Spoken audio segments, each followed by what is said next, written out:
उधर लखनऊ में आयोजित होने वाली हनुमत कथा रद्द हो गई है। लखनऊ विकास प्राधिकरण ने रद्द की है हनुमत कथा। बाबा बागेश्वर धीरेन्द्र शास्त्री द्वारा ये कथा होनी थी। 14 से 18 मार्च तक कथा का आयोजन किया जाना था, लेकिन अब खबर मिल रही है कि बाबा बागेश्वर धीरेन्द्र कृष्ण शास्त्री की ये जो हनुमत कथा है ये रद्द हो गई है। 14 से 18 मार्च के बीच होने वाले इस धार्मिक आयोजन के लिए तैयारियां भी जोरों पर थी, लेकिन प्रशासनिक कारणों की वजह से कार्यक्रम को रद्द कर दिया गया। जानकारी के अनुसार आयोजन के लिए पुलिस से एनओसी नहीं मिल सका। संभावित भारी भीड़ और सुरक्षा व्यवस्था को देखते हुए प्रशासन ने स्पष्ट अनुमति नहीं दी। इसी वजह से एलडीए ने आवंटन आदेश वापस लिया। अधिकारियों का कहना है कि जब तक पुलिस और प्रशासन से सभी जरूरी अनुमतियां नहीं मिलती हैं, तब तक सार्वजनिक स्थल किसी बड़े आयोजन के लिए उपलब्ध नहीं कराया जाएगा।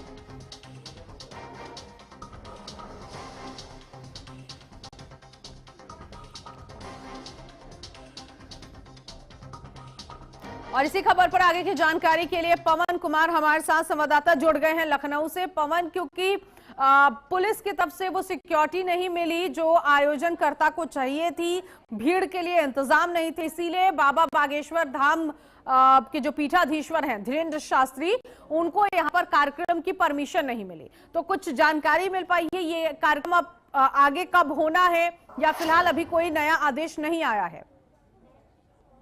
जी बिल्कुल, देखिए जो कथा का जो हनुमान कथा होनी थी ये 14 से 18 मार्च तक होनी थी, लेकिन लखनऊ विकास प्राधिकरण का जो इसकी जो एक शुल्क होती है, शुल्क जमा की गई, लेकिन शुल्क जमा होने के बाद जो पुलिस प्रशासन है उनकी जो व्यवस्थाएं थी उनको एनओसी नहीं दी गई थी। एनओसी का कारण ये भी बताया जा रहा है कि जो एनओसी का है, क्योंकि इसकी जो कथा का पूरा इंतजाम कर लिया गया था, और ये हम बता दें कि health you education and charitable trust के द्वारा ये कार्यक्रम करवाया जाना था। और साथ ही जो प्रेरणा स्थल है, बहुत बड़ा प्रेरणा स्थल, अभी प्रधानमंत्री का भी कार्यक्रम हुआ था, इसको लेकर भी, क्योंकि वहां पर जो कार्यक्रम होता है वो लखनऊ के पूरे रूट डाइवर्जन और तमाम जो व्यवस्थाएं पुलिस प्रशासन को करनी होती है, लेकिन कई इसके मायने भी लगाए जा रहे हैं कि ये जो हनुमान कथा है ये बहुत ही बड़ी हनुमान कथा थी, लेकिन जो 4 दिन की हनुमान कथा थी इसके पहले जो पुलिस प्रशासन को तमाम व्यवस्थाएं करनी होती है उसको लेकर भी अभी समय बहुत कम बचा है,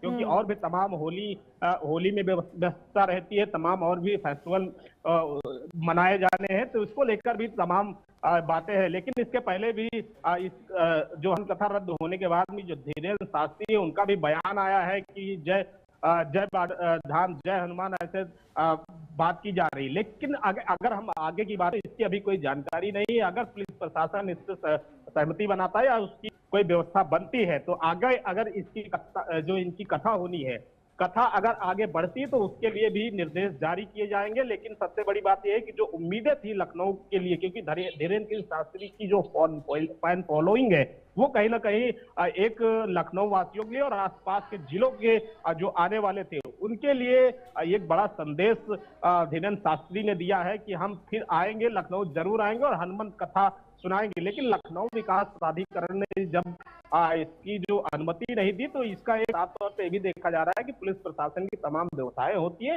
एनओसी जब तक पुलिस प्रशासन नहीं देगा तो ये, क्योंकि जो कार्यक्रम होता है वो पुलिस प्रशासन माध्यम से होता है, लखनऊ विकास प्राधिकरण तो केवल उसका देता है, और जो शुल्क होती है, जो मेंटेनेंस का कार्य होता है उस शुल्क होती है वो जमा किया जाता है। लेकिन जो मेन आयोजक होता है वो पुलिस प्रशासन होता है। लेकिन पुलिस प्रशासन अगर समय मिलता है तो इसकी जो अगर दूसरी टाइमिंग देते हैं तो इस पर जरूर पुलिस प्रशासन इस पर सहमति दे सकती है।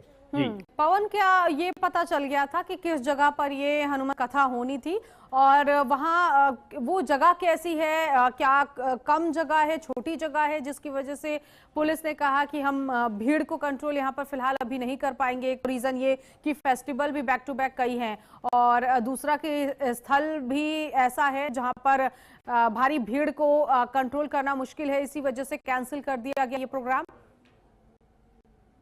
जी बिल्कुल, देखिए जगह की कोई बात नहीं है, क्योंकि बसंत कुंज योजना सेक्टर 1 और जो राष्ट्रीय प्रेरणा स्थल है बहुत बड़ा ग्राउंड है और इसमें प्रधानमंत्री का भी कार्यक्रम होता है।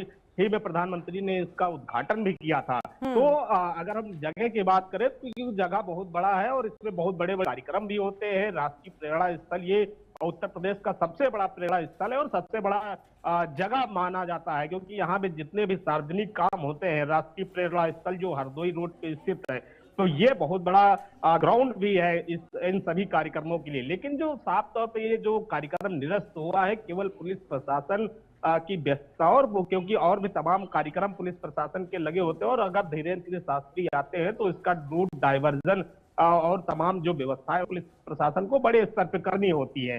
इतने कम समय में पुलिस प्रशासन का कहना है कि इतने कम समय में अगर हम और भी तमाम शेड्यूल है उसको देखेंगे तो ये हमारे शेड्यूल के बाहर है। अगर अन्य कोई समय होगा तो इसके लिए हम जरूर परमिशन देंगे। ठीक है, आप बने रहिएगा पवन, एक बार फिर से आपके पास आएंगे, आगे की खबरों पर भी आपसे जानकारी लेंगे। उधर अगली खबर मिल रही है कि अभी मुक्तेश्वरानंद के वाद पर सुनवाई आज और प्रयागराज कोर्ट में आशुतोष ब्रह्मचारी पेश होंगे। मानहानि समेत अन्य आरोपों पर कोर्ट में सुनवाई होनी है। शंकराचार्य के शिष्य ने वाद दाखिल किया था। कोर्ट से आशुतोष ब्रह्मचारी को एक नोटिस जारी हुआ है और आशुतोष ब्रह्मचारी आज आरोपों का जवाब दे। ये अहम खबर इस वक्त की, दरअसल शंकराचार्य के आश्रम और उन पर शोषण जैसे आरोप आशुतोष ब्रह्मचारी ने लगाए थे और इसे लेकर अब कोर्ट में उनको अपना जवाब देना है। पवन लगातार हमारे साथ बने हुए हैं। पवन, कितने बजे कोर्ट में सुनवाई होनी है? क्या आशुतोष ब्रह्मचारी आज कहते हुए दिखाई देंगे? नोटिस का जवाब कैसे देंगे?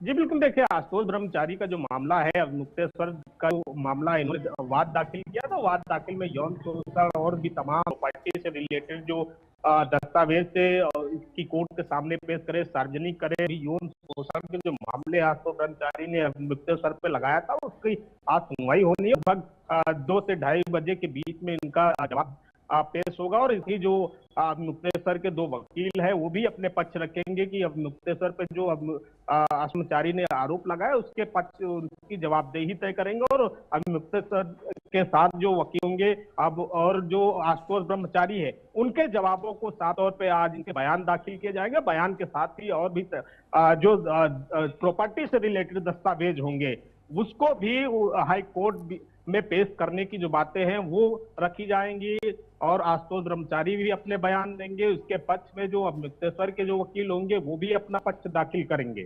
जी, और पवन, सबसे बड़ी बात तो ये है कि आशुतोष ब्रह्मचारी को यहाँ पर सबूत कोर्ट में पेश करना होगा, नहीं तो बातें सिर्फ निराधार हो जाएंगी।